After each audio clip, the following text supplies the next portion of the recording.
안녕하세요. 원종용 선교사입니다. 날마다 말씀과 함께 오늘은 에스더 9장 역전되는 인생이라는 제목으로 함께 은혜를 나누겠습니다. 에스더에서는 두 개의 왕의 조서가 등장합니다. 하나는 하만의 조서로 여기에는 유대인들을 멸절하고 그 재산을 몰수하라는 내용이 담겨져 있습니다. 또 다른 하나는 다시 에스더와 모르드게가 작성한 조서로 그날 유대인들을 멸하려고 하는 자들을 멸하라는 내용이 담겨져 있습니다. 이 두 가지 조서의 법은 모두 유효합니다. 아하수에르 왕의 반지는 누구든지 철회할 수 없게 되어 있습니다. 하만은 조서에서 모든 유대인들을 다 죽이고 도륙하고 진멸하고 유대인들의 모든 재산을 탈취하라고 조서를 내렸습니다. 이런 하만의 조서대로라면 모든 유대인들이 죽어야 할 운명이 처해진 것입니다. 그러나 모르드게와 에스더 그리고 유대인들의 금식과 눈물의 기도로 새로운 조서가 내려지게 되었습니다. 그리고 하만은 왕의 분노를 사서 모르드게를 매달려고 한 그 나무에 죽게 되었습니다. 이 새로운 조서로 완전히 세상이 뒤바뀌었음을 알 수 있습니다. 죽을 수밖에 없었던 유대인들은 살 수 있는 희망의 조서가 내려진 것입니다. 에스더 8장 11절에 보면 유대인에게 허락하여 그들이 함께 모여 스스로 생명을 보호하여 각 지방의 백성 중 세력을 가지고 그들을 처리하는 자들과 그들의 처자를 죽이고 도륙하고 진멸하고 그 재산을 탈취하게 하되라고 적혔습니다. 이제 유대인들은 함께 모여 스스로 생명을 보호하여 했습니다. 새로운 조서로 인해 두 개의 다른 조서는 서로 충돌하게 되었습니다. 그렇다고 새로운 조서가 내려졌다고 해서 유대인들이 살아난 것은 아닙니다. 새로운 조서에는 그들을 진멸하라는 대적들과 맞서 싸울 수 있다는 내용입니다. 유대인들을 멸하라는 대적들을 유대인들이 함께 모여 스스로의 힘으로 대적하고 싸워 진멸해야 되는 것입니다.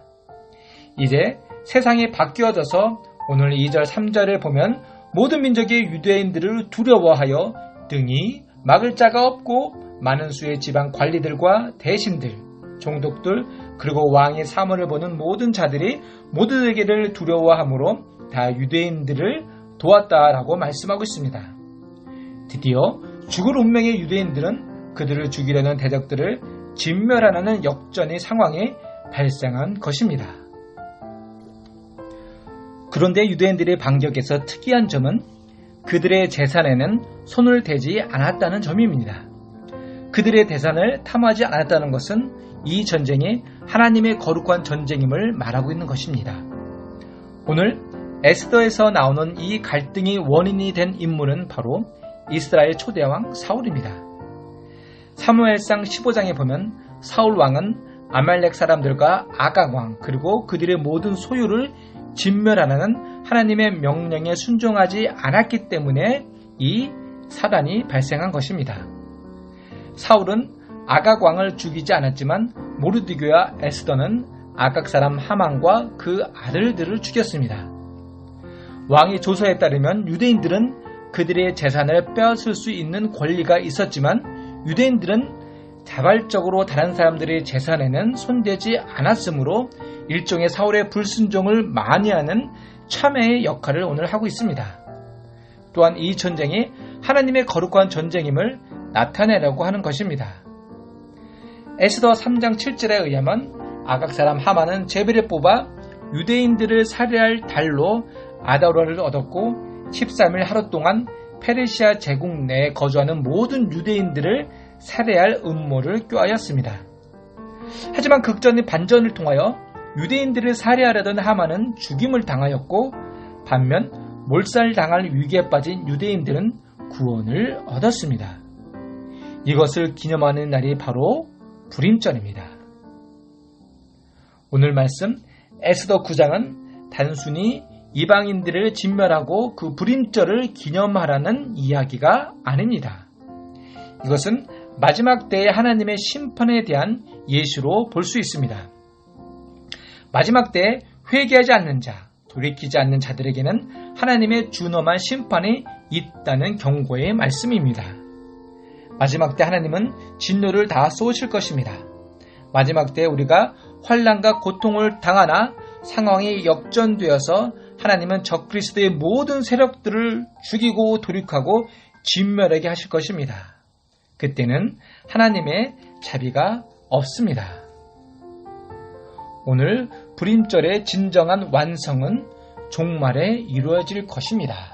왜냐하면 왕권 하나님의 나라가 임하기까지 하나님의 백성을 대적하는 자들이 끊임없이 있을 것이고 죄악된 세상에서 사는 한 우리의 고통과 환난도 계속될 것이기 때문입니다. 그렇기 때문에 계시록에서는 내가 장차받을 고난을 두려워 말라. 내가 죽도록 충성하라. 그러면 내가 생명의 면류관을 내가 주리라는 말씀으로 모든 믿는 자들을 위로하고 있습니다. 그리고 믿는 자들의 진정한 불임절은 마지막 때 모든 심판이 끝나고 이루어질 것임을 성경은 말하고 있습니다. 그때 승리를 고대하며 그때까지 우리는 하나님께 죽도록 충성하며 살아야 할 것입니다. 아멘. 기도하겠습니다. 하나님, 오늘도 새 율법 십자가 보혈의 은혜로 우리는 구원받았습니다. 이제 함께 모여 기도와 말씀의 검으로 무정하여 세상을 이길 수 있도록 축복하여 주옵소서. 예수님 이름으로 기도드렸습니다. 아멘.